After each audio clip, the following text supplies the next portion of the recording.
Monsieur, bonsoir. À la une de cette édition, les 27 au Danemark pour tenter de gonfler les muscles face à Moscou. En Suisse, l'enfer digital est désormais une réalité avec une votation validant une identité numérique facultative, tandis qu'au Royaume-Uni, celle-ci sera obligatoire. Et enfin, aux États-Unis, c'est reparti pour un shutdown, une paralysie budgétaire faute d'accord entre républicains et démocrates.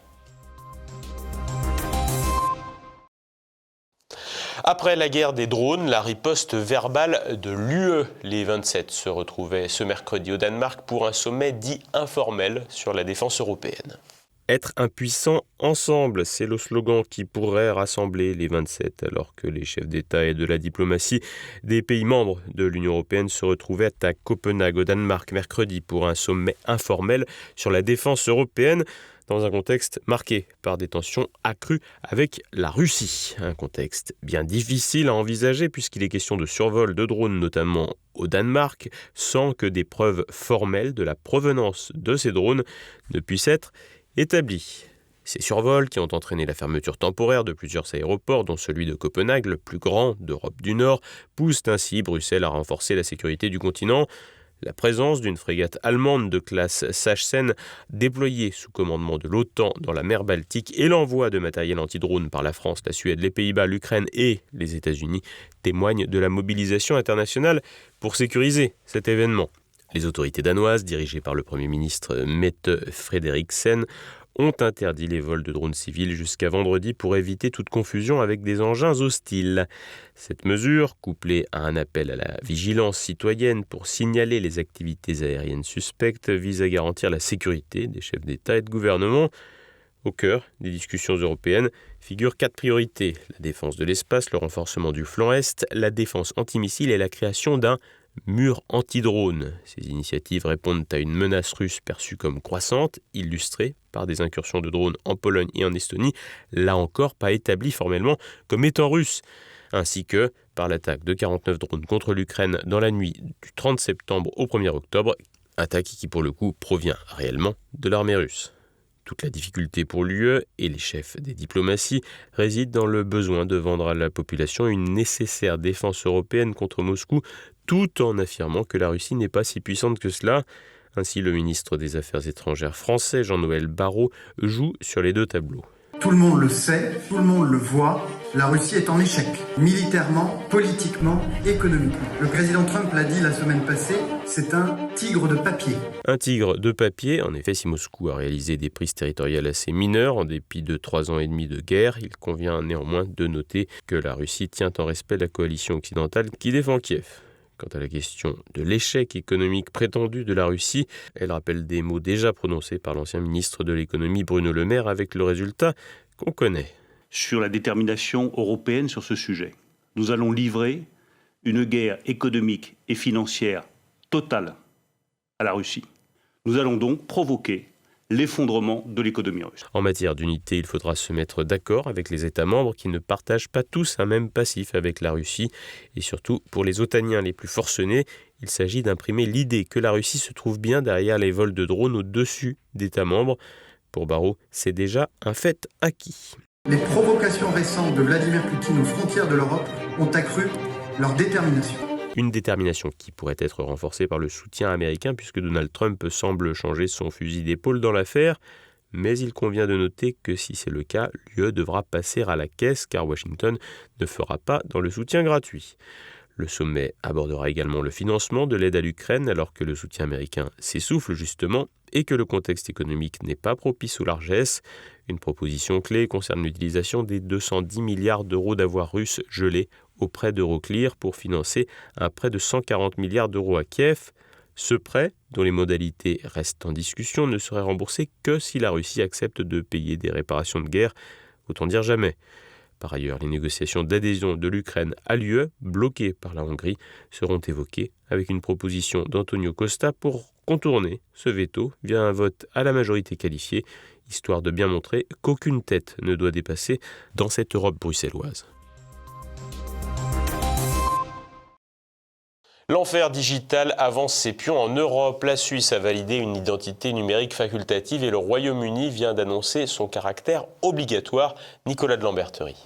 20 000 voix sur plus de 2,7 millions, c'est ce qui a manqué à l'initiative populaire en Suisse pour faire échouer une deuxième fois le projet de mise en place d'une identité numérique. Avec 50,39% de oui et 49,61% de non, la votation de ce dimanche 28 septembre est l'une des plus serrées de l'histoire de la Confédération helvétique. Cette votation faisait suite à une première votation de mars 2021 sur le même sujet et qui avait été rejetée par 64% des électeurs. Cela a obligé le Parlement suisse à revoir sa copie et à proposer une nouvelle loi qui renforce la protection des données, exclut les acteurs privés de la gestion des données et rend le dispositif uniquement facultatif. C'est donc cette nouvelle loi qui a été approuvée d'extrême justesse par la votation de ce dimanche. Malgré son adoption, le résultat est une surprise, car les observateurs s'attendaient à une approbation assez large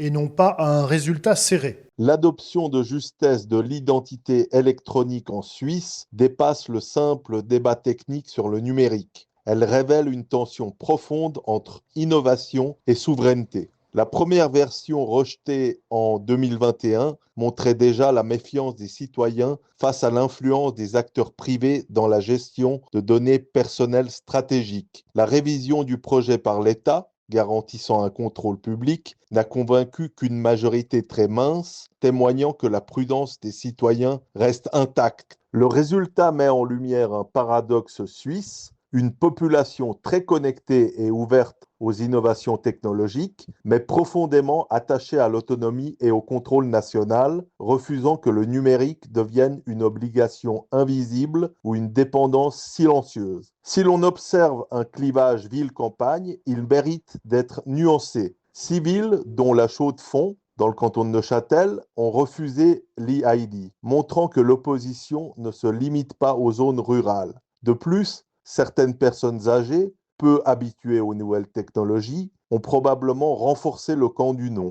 Cette votation fragilise l'idée selon laquelle l'État pourrait imposer des solutions technologiques sans débat public ni contrôle citoyen. Elle invite à une réflexion plus large. L'innovation numérique ne peut être dissociée de l'indépendance politique et du respect des choix des citoyens. L'e-ID ne doit pas devenir un outil de dépendance, mais rester un instrument au service de la souveraineté, permettant aux Suisses de participer à la modernité sans perdre le contrôle de leur vie et de leurs données. En somme, cette votation illustre que l'adhésion au progrès technique doit passer par la confiance dans les institutions nationales et le respect des libertés individuelles, et que toute tentative de l'imposer trop rapidement risque de provoquer un rejet citoyen. Un recours a par ailleurs été déposé sur la base du fait que plusieurs entreprises numériques suisses contrôlées par l'État ont versé des dons à la campagne en faveur de l'adoption du projet à hauteur de près de 200 000 €. Si le recours a des chances limitées d'être accepté, cela pourrait toutefois retarder encore un peu la mise en application de la loi sur l'identité numérique en Suisse et renforcer le contrôle citoyen sur la façon dont elle est mise en application. D'autres n'auront pas une telle chance, puisque seule la Suisse dispose d'un tel outil de démocratie directe et de votation fédérale permettant de contester une loi votée par le Parlement.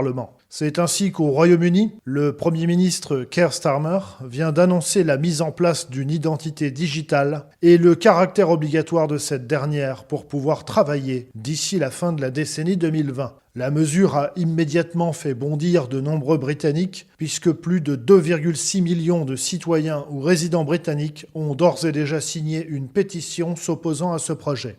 Nigel Farage, qui est devenu le principal opposant au gouvernement et qui a de bonnes chances de remporter les prochaines élections législatives britanniques, a affirmé son opposition nette à ce projet, tout comme il avait à l'époque critiqué le pass Covid.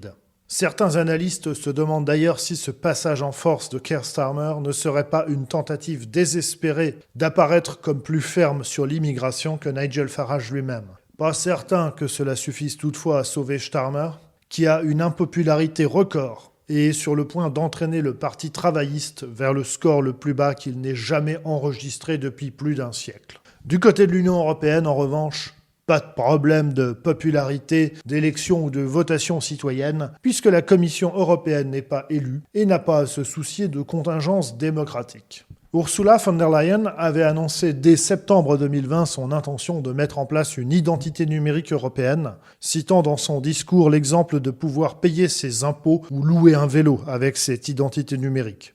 En effet, payer des impôts et circuler à vélo sont d'excellents exemples du projet de vie des dirigeants européens pour leurs citoyens. D'ores et déjà, plusieurs États membres mettent en place progressivement l'identité numérique dans leur pays. C'est ainsi qu'en Hongrie, pays pionnier parmi les États membres, des étapes ont déjà été mises en œuvre. Le gouvernement hongrois a expliqué officiellement que même si elle restera facultative, l'identité numérique permettra l'accès rapide à certains services. Pour le dire plus clairement, ceux qui ne prendront pas l'identité numérique risquent fortement de devoir attendre plusieurs semaines pour effectuer certaines démarches ou obtenir certains documents officiels, alors qu'on les obtiendra de façon immédiate via l'identité numérique. En prenant les devants sur l'identité numérique européenne, la Hongrie devrait toutefois, comme elle le fait souvent, se garder quelques marges de manœuvre nationales dans sa mise en application, à défaut de pouvoir y échapper. En tout état de cause, les dirigeants européens ont, à des degrés plus ou moins avancés, l'ambition de transformer les sociétés européennes en euro-goulag numérique et de faire entrer les pires dystopies dans la réalité quotidienne des citoyens. Mais comme on a pu le voir en Suisse ou maintenant au Royaume-Uni, l'opposition n'est pas impossible et elle n'est pas non plus nécessairement vaine. Les États-Unis face à la paralysie budgétaire. Faute d'accord entre républicains et démocrates, les dépenses de fonctionnement sont bloquées. Explication Renaud de Bourleuf. Fournir les services essentiels au peuple américain, c'est tout ce que nous proposons. Et le refus des démocrates de le faire montre à quel point leur position est déraisonnable. Et je pense que nous nous dirigeons vers un shutdown parce que les démocrates refusent de faire ce qu'il faut. C'est le fameux shutdown ou blocage budgétaire. Dans la nuit de mardi à mercredi, à minuit heure de Washington, démocrates et républicains n'avaient toujours pas trouvé d'accord pour le budget du gouvernement des États-Unis. Dès lundi, le vice-président J.D. Vance avait annoncé la couleur après une réunion avec les deux principaux chefs démocrates au Congrès, Chuck Schumer et Hakeem Jeffries. D'un côté, les républicains proposent une extension du budget actuel jusqu'à fin novembre, de l'autre, les démocrates veulent obtenir le rétablissement de centaines de milliards de dollars en dépenses de santé, notamment dans le programme d'assurance santé Obamacare. Après le blocage, appelé shutdown, les services essentiels tels que la protection des frontières, les soins médicaux hospitaliers, le maintien de l'ordre ou encore la maintenance du réseau électrique continuent de fonctionner, mais les salaires des fonctionnaires de ces services sont suspendus. Par ailleurs, de nombreux agents se retrouvent au chômage technique, sans salaire. D'autre part, de nombreuses entreprises sont affectées, les administrations n'ayant plus de carnet de chèques pour payer leurs fournisseurs. Gérald Olivier, journaliste spécialiste de la politique américaine, nous décrit les conséquences de ce shutdown. Le gouvernement doit régulièrement dépenser de l'argent pour payer les fonctionnaires, pour payer les soldats, pour payer certaines retraites, pour tout un tas de traites qui sont celles du gouvernement. Or, c'est le Congrès qui a l'autorité pour approprier les fonds. Et donc, habituellement, normalement, ça devrait d'ailleurs se faire tous les mois, 12 fois par an, vous avez une simple résolution du Congrès qui approprie les fonds nécessaires pour la fois suivante. Il se trouve que régulièrement, il y a un combat justement sur le budget, sur les dépenses, et que souvent, les élus du Congrès préfèrent repousser l'échéance plutôt que prendre la décision, jusqu'à ce qu'on en soit à discuter quasiment l'ensemble des budgets, non plus 12 fois par an, mais une fois par an, avec des conséquences. Si on ne vote pas la résolution, le gouvernement se trouve à court de fonds. Et ça s'est déjà produit par le passé, ça se produit aujourd'hui, et c'est rentré un petit peu dans le cadre des outils politiques de certains. Si vous opposez la politique budgétaire du gouvernement, eh bien, vous refusez de financer ce budget. Et si vous refusez de financer le budget, le gouvernement se trouve à court de fonds. Aux États-Unis, les républicains ont la majorité dans les deux chambres. Mais pour le budget, alors que la majorité simple suffit à la Chambre des représentants, il faut l'approbation de 60% des sénateurs. Alors que l'administration Trump ne compte que 53 élus sur 100, il faut trouver les voix d'au moins 7 sénateurs démocrates. Reste à savoir combien de temps le blocage va durer. Ça peut durer plusieurs jours, voire plusieurs semaines, d'autant que c'est une sorte d'argument qui peut se retourner contre ses auteurs. Actuellement, ce sont les démocrates qui seraient responsables d'un shutdown, parce que c'est eux qui refusent de s'associer au projet de budget tel qu'il est là. Le paradoxe côté démocrate, c'est qu'ils refusent de financer le budget parce que pour eux, le budget ne dépense pas assez. Ils demandent 2000 milliards de dépenses supplémentaires sur un certain nombre de services, alors que le pays a déjà une dette de 37 000 milliards de dollars rappelons-le. Donc il y a un tout petit peu d'austérité dans le budget actuel et les démocrates refusent tout simplement d'accepter cette austérité. Maintenant, le problème, c'est que, on l'a vu depuis que l'administration Trump est arrivée en place, l'un des éléments qui a été évoqué pour faire des économies budgétaires était de réduire les effectifs d'un certain nombre d'administrations. C'est ce que le fameux département Doge, un temps dirigé par Elon Musk, a fait, avec les difficultés qu'on a constatées. Or, ce que l'administration Trump menace de faire en cas de paralysie gouvernementale, c'est tout simplement que tous les fonctionnaires qui seraient suspendus faute de pouvoir les payer verraient leur poste supprimé définitivement. Si le pays arrive à fonctionner un certain temps sans ces fonctionnaires, c'est qu'ils ne sont pas nécessaires.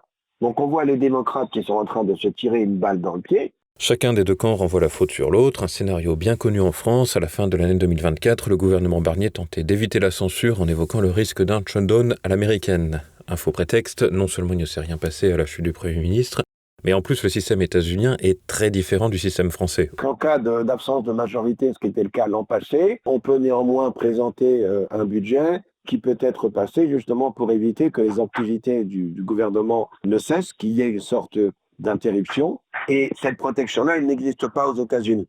C'est la première chose. Et puis la deuxième chose, l'autre différence fondamentale, c'est que le système parlementaire américain est basé sur le concept du Congrès. Et le concept du Congrès, ce n'est pas un concept où des partis dictent leurs lois, mais un concept justement où chaque élu est affilié à un parti, mais va prendre une position à son âme et conscience. Passons à présent à l'actualité en bref, en France. La réindustrialisation sous l'ère Macron. Stellantis a annoncé mardi la mise à l'arrêt temporaire de son usine alsacienne de Mulhouse dans le Haut-Rhin du 27 octobre au 2 novembre, affectant environ 2000 des 4700 salariés du site. Cette usine, qui produit les Peugeot 308 et 408 ainsi que la DS7, subit cette mesure pour adapter la production à un marché européen qualifié de difficile par le constructeur. Stellantis cherche également à optimiser la gestion de ses stocks avant la fin de l'année. Cette décision fait suite à l'annonce récente de la suspension, pour 3 semaines en octobre, de l'usine de Poissy dans les Yvelines, où 2000 salariés seront placés en chômage partiel ou en congé. Toujours pas de gouvernement, mais l'Assemblée nationale fait sa rentrée. Ce mercredi, la Chambre basse a démarré la bataille de la répartition des postes clés. La gauche entendait bien garder sa prépondérance sur le bureau de l'Assemblée nationale. Rappelons que l'an passé, le bloc de gauche, bien que minoritaire, avait obtenu la majorité au bureau de l'Assemblée, remportant 13 postes sur 22. La question des 6 vice-présidences a été au cœur du vote, une répartition équitable aboutissant, en toute logique, à 2 vice-présidents de gauche, 2 vice-présidents du bloc macroniste et 2 vice-présidents du RN. Demain jeudi, les présidences des 8 commissions seront soumises au vote. La France s'enfonce dans la répression politique. Mardi, le tribunal correctionnel de Paris a condamné 6 membres d'une organisation d'activistes anti-musulmans répondant au nom d'Action des forces opérationnelles à 2 ans d'emprisonnement ferme pour association de malfaiteurs terroristes. Âgés de 39 à 76 ans, ces hommes devront purger leur peine à domicile sous bracelet électronique. Le groupe, fondé vers 2017 par un retraité de la police, aurait compté 16 membres, dont 3 femmes, et se présentait comme un club de patriotes survivalistes.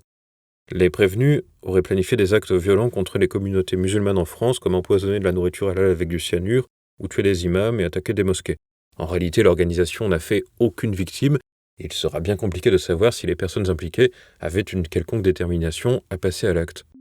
Une icône de gauche dans la tourmente. Mardi, le psychanalyste Gérard Miller a été placé en garde à vue par la brigade de protection des mineurs de Paris. Il est accusé par une 50aine de femmes de viol et d'agression sexuelle. Certaines étaient mineures au moment des faits. Selon certaines plaignantes, Gérard Miller aurait fait des attouchements lors de séances d'hypnose. Souvent présent à la télévision, notamment sur les chaînes du service public, Gérard Miller est notoirement proche de la gauche. En 2022, il soutenait Jean-Luc Mélenchon, critiqué après l'investiture aux législatives d'un militant accusé de viol. Un sujet dont il semble être un fin connaisseur. Ont un cheminement à faire. Vous avez vu à quel point certaines femmes qui ont été abusées ont mis des années avant de parler. Donc, en 5 jours, on dit, mais M. Mélenchon a soutenu. En 5 jours, M. Bouaf n'était plus candidat.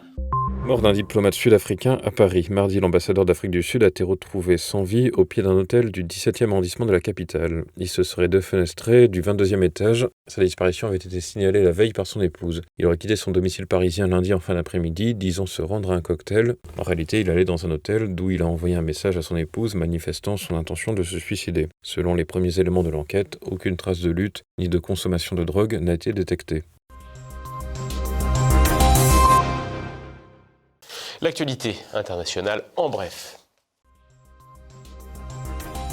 Volodymyr Z serait impliqué dans le sabotage des gazoducs Nord Stream. Ce n'est pas un élément de langage de propagande anti-ukrainienne, mais bel et bien l'identité d'un Ukrainien arrêté en Pologne mardi pour son implication présumée dans le sabotage des gazoducs Nord Stream en septembre 2022 en mer Baltique. Interpellé à Pruszków en Mazovie dans l'est du pays, suite à un mandat d'arrêt européen émis par l'Allemagne, ce plongeur conteste son extradition. Les explosions qui ont endommagé 3 des 4 pipelines reliant la Russie à l'Europe ont coupé les livraisons de gaz, aggravant alors la crise énergétique. L'enquête allemande progresse, visant plusieurs complices, après une autre arrestation en Italie en août 2025. Kiev nie toute implication dans une affaire aux ramifications dépassant très probablement le seul giron ukrainien. Une affaire qui, en plus d'être très obscure, est désormais cocasse, avec un accusé dont on connaît seulement le prénom et la première lettre du nom, qui s'avèrent être les mêmes que ceux du président ukrainien Volodymyr Zelensky. L'armée est faite pour se battre. Hier, 30 septembre, Pete Hegseth, secrétaire américain à la Défense, a tenu un discours à Quantico prônant une armée recentrée sur la létalité plutôt que sur la diversité raciale ou de genre. Critiquant les règles d'engagement politiquement correctes et les soldats en surpoids, y compris les généraux et amiraux dans les couloirs du Pentagone, il a exigé des normes physiques plus strictes et des uniformes pour hommes et femmes, inspirés des standards des années 90. Hegseth a dénoncé le ministère du Hawk et les plaintes anonymes, promettant de mettre fin à des décennies de déclin. Il a également justifié des frappes létales récentes contre les trafiquants de drogue dans les Caraïbes et invité les officiers en désaccord à démissionner après plusieurs limogeages de hauts responsables. Au moins 60 morts et d'importants dégâts. Un séisme de magnitude 6,9 a frappé le centre des Philippines mardi 30 septembre. L'épicentre, situé près de l'île de Cebu, a déclenché plus de 300 répliques, compliquant l'arrivée des secours. À Bogo, proche de l'épicentre, un hôpital débordé soigne les blessés sous détente.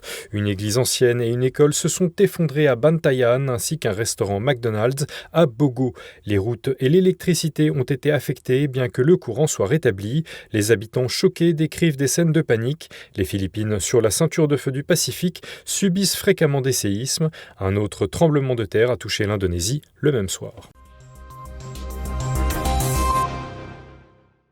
Ce soir, Bistro Liberté est passé présent. Demain, jeudi, dès 7h, un zoom avec le grand reporter Jean-Louis Tremblay pour évoquer ses 25 ans de carrière de l'Ukraine à la Palestine. C'est la fin de cette édition. Merci de votre fidélité. À jeudi.